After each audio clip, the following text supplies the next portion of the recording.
Hey there, champs. Welcome to Pro Wrestle Insider, your WWE update station. Hit that bell and let's step into the ring. What unfolded on Dynamite was not a routine contract signing. It was a collision of ambition, resentment, and unfinished business that reshaped the World Championship landscape in a single segment. 3 men entered the ring, carrying different scars, different histories, and one shared destination. By the time the ink dried, World's End no longer felt like an event on the calendar. It felt inevitable. Samoa Joe arrived as a champion, guarding his throne with violence and paranoia.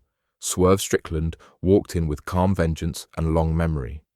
Hangman Adam Page stepped forward, burdened by loss, pride, and hard-earned redemption.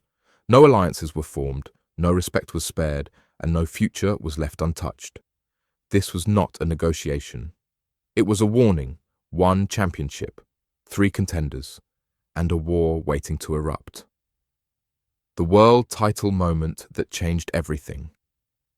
Dynamite delivered a segment that instantly reshaped the AEW World Championship landscape.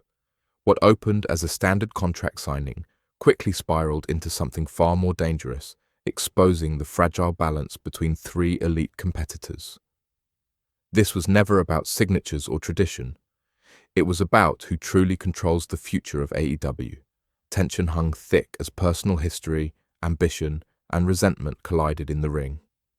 Every word spoken felt like a warning, every stare a challenge. With World's End approaching, the championship scene shifted from competitive ambition to inevitable violence. In a matter of minutes, the title picture stopped feeling like a match announcement and started feeling like a breaking point. One that promised consequences long after the bell rings. The contract that carried consequences.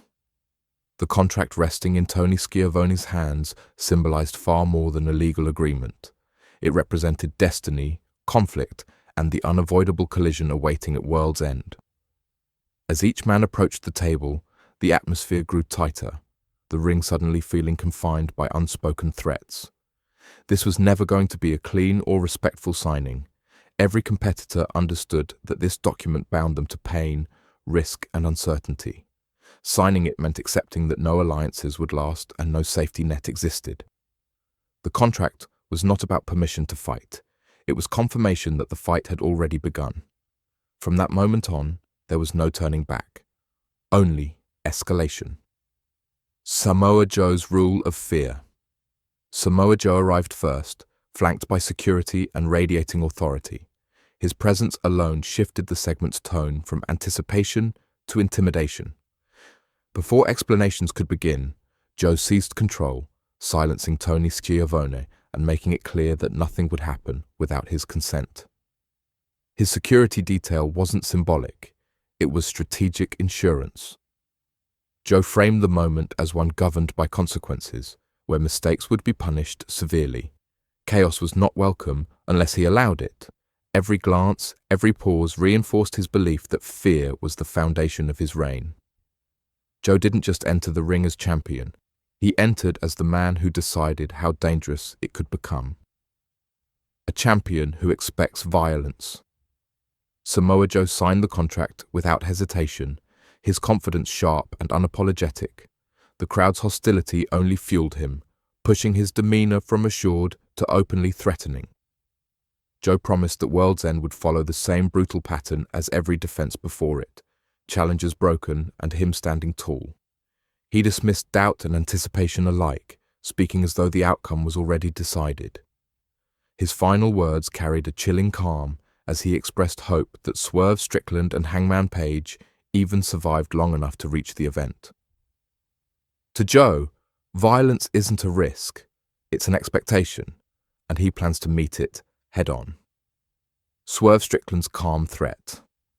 Swerve Strickland entered without spectacle, projecting a confidence rooted in certainty.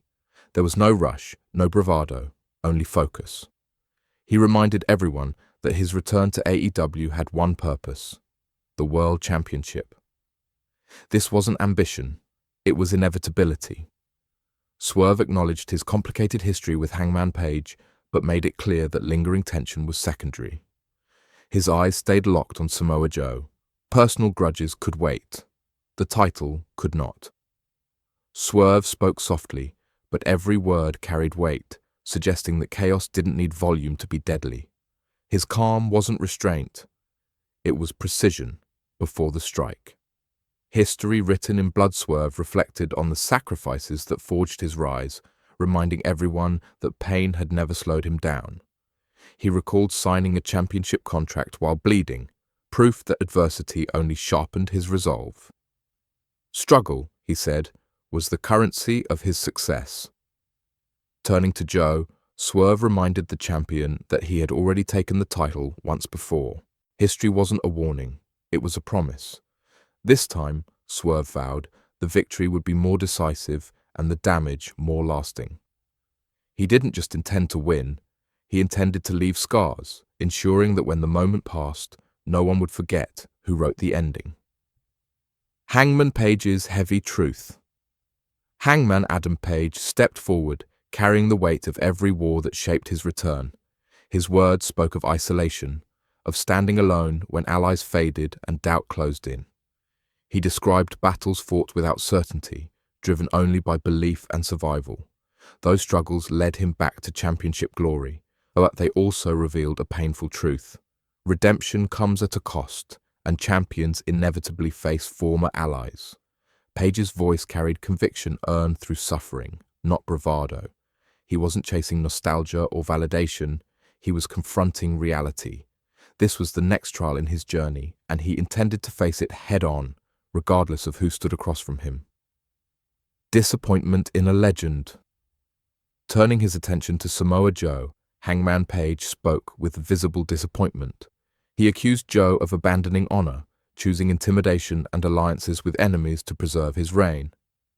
Page admitted he once believed Joe represented something greater than shortcuts and fear.